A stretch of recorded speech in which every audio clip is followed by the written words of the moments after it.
దేహాన్ని చంపటం అనేది ఇల్లు కూల్చడం లాంటిది. దేవుడు మళ్ళీ నిర్మిస్తాడు. పరువు తీసేవాడికి భయపడద్దు.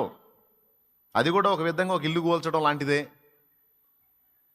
యోసేపు పరువు అనే ఇల్లు కూలింది పోతీఫెరో భార్య వలన. అయితే అంతకంటే రెట్టింపు ఘనత రాలేదా యోసేపుకి? ఎంత ఘనత వచ్చిందంటే, యోసేపు ఆరడిపరచబడింది ఒక వీధిలో, ఒక బజారులో, ఒక గల్లీ స్థాయిలో. కానీ యోసేపు ఘనతకెక్కింది ఒక దేశ స్థాయిలో.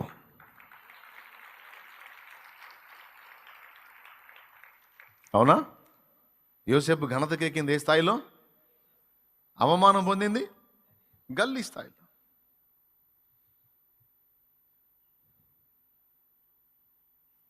అంటే యోసేపు పరువు గౌరవం అనే ఇల్లు కూలిస్తే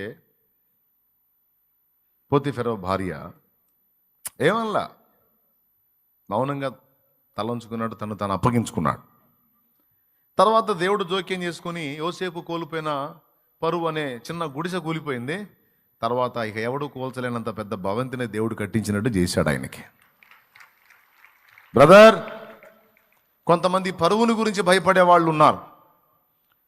నా పరువు పోతుంది, నాకు అవమానం కలుగుతుంది, నాకు సిగ్గైపోతుంది, నేను ఎదుర్కొంటున్న పరిస్థితుల్లో, నేను అనుభవిస్తున్న ఈ చేదులో నిజంగా బతకడం కంటే చావే మేలు అనిపిస్తుంది నాకు, నాదొక అరణ్య రోదన అయిపోయింది, అవమానాల బతుకైపోయింది నా బ్రతుకు అని తమ జీవితంలో తమ వారి వలన కానీ, తమ సొంత వారి వల్ల కానీ, బయట వారి వల్ల కానీ, శత్రువుల వల్ల కానీ కొంతమంది ఇబ్బందిని ఎదుర్కొంటూ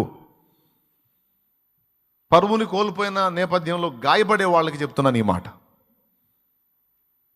నీ పరువు అనే ఇంటిని కూడా దేవుడు పునర్నిర్మించగలడు.